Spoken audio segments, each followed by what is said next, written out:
तो सर बड़े रिलैक्स बैठे हुए हैं। एक तो मुबारक हो आप लोगों को कि हुकूमत के बाद 2/3 का जो एक नंबर है, गोल्डन नंबर, वो पार्लियामेंट में आ गया। लेकिन बाजी की नज़ीरें हैं, 2/3 रहता होता भी है तो, लेकिन अगर एक पेज ना रहे या मामला मुश्किल हो जाए तो वो फिर उसकी वक़्त नहीं रहती।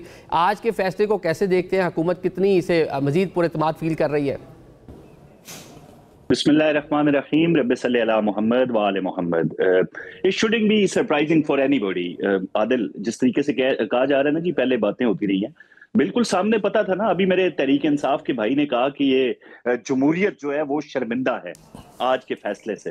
भाई जमहूरियत इसी मखसूस नशस्तों के मामले पे अगर रहते हुए मैं जमहूरियत की शर्मिंदगी से पर्दा उठाऊं तो ये उस वक्त शर्मिंदा हुई जब आइन में 3 दिन का वक्त था। आप जीत गए, आप जाके किसी भी जमात में शमूलियत इख्तियार कर जाते हैं तो अदलिया की जानिब से 15 दिन दिए जाते हैं और साथ पाबंद किया जाता है कि आपने एफिडेविट जो पहले सुन्नी तहरीक के लिए दिए थे, वफादारी अपनी उस जमात के साथ मुंसलिक की थी, उसको छोड़ के अब तहरीक इंसाफ के हक में बयान हल्फी दे कि उसमें शामिल हो जाएं।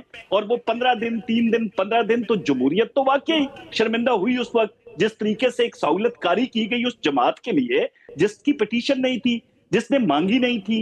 और वो शख्स जो सुन्नी तहरीक का, जो खुद आजाद उम्मीदवार की हैसियत से इलेक्शन जीत के पार्लियामान में जाता है, उसकी जमात को आप कैसे, मतलब वो कमल शोजब भी कहती थी कि मुझे भी अगर मखसूस नशस्तों का मामला करना है तो सुन्नी तहरीक की तरफ से अता कर दी जाए।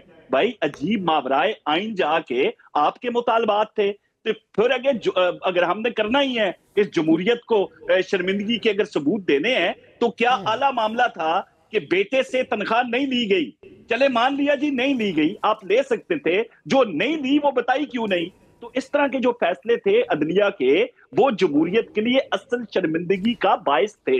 अब ये अदलिया की तरफ से फैसला आया है भाई, और बिल्कुल आइन के मुताबिक जितने भी सेक्शंस हैं, जो आइन है उससे हटके अगर कोई बात हुई है तो उस पर एतराज करें। जिस तरह 2 जजेस ने कह दिया कि भाई इलेक्शन कमीशन 60 दिनों के अंदर जाके दोबारा जो वहां पे कागजात है उनकी जांच पड़ताल करे, तो अदलिया ने तो अपनी जिम्मेदारी बतरीके एहसन पूरी की है आदिल। तो जो तनकीद कर रहे हैं गलती उनकी है। मतलब आपने जब अपनी आसें उम्मीदें वाबस्ता की हुई थी पहले अमेरिका से, फिर जो पीटीआई के लोग अमेरिका में बैठे हुए हैं वो आपके जो है वो मसीहा बने हुए थे और आपको पूरा यकीन था कि जैसे ही ट्रंप आएगा, इमरान खान बाहर आ जाएगा, तो आप बजाय असल मुद्दों पे अपनी मेहनत करते, आप उन जो हवाई चीजें थी उनके पीछे भागते रहे हैं। तो इसमें कसूर हमारा तो नहीं है।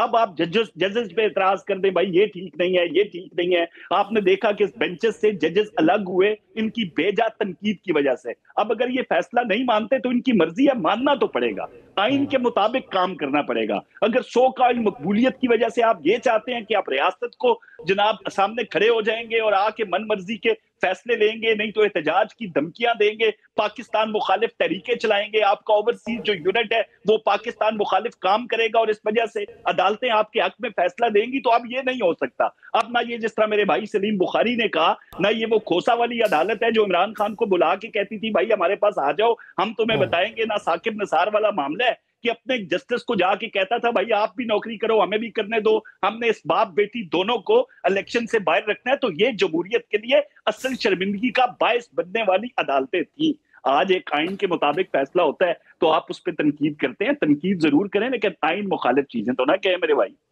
ठीक है, लेकिन ये भी हमारा अलविया है ना कि कोर्ट से जो फैसला आता है जिसके हक में आता है, जिस तरह बुखारी साहब ने बड़ा अच्छा कहा कि वो तो बड़ा उसकी फेवर में बोलता है, जब आपके मुताबिक फैसला ना आए तो उस पर तहफ़्फ़ुज़ात होते हैं। जिस तरह अब इसी को 12 जुलाई के फैसले को देख लें, उस टाइम किस तरह से कौमी असम्बली में उस पर तहफ़्फ़ुज़ात का इज़हार किया गया, किस तरह उसके अंदर जो है हुकूमत जो है उस पर किस तरह क्रिटिसाइज़ करती रही है। चलें वो भी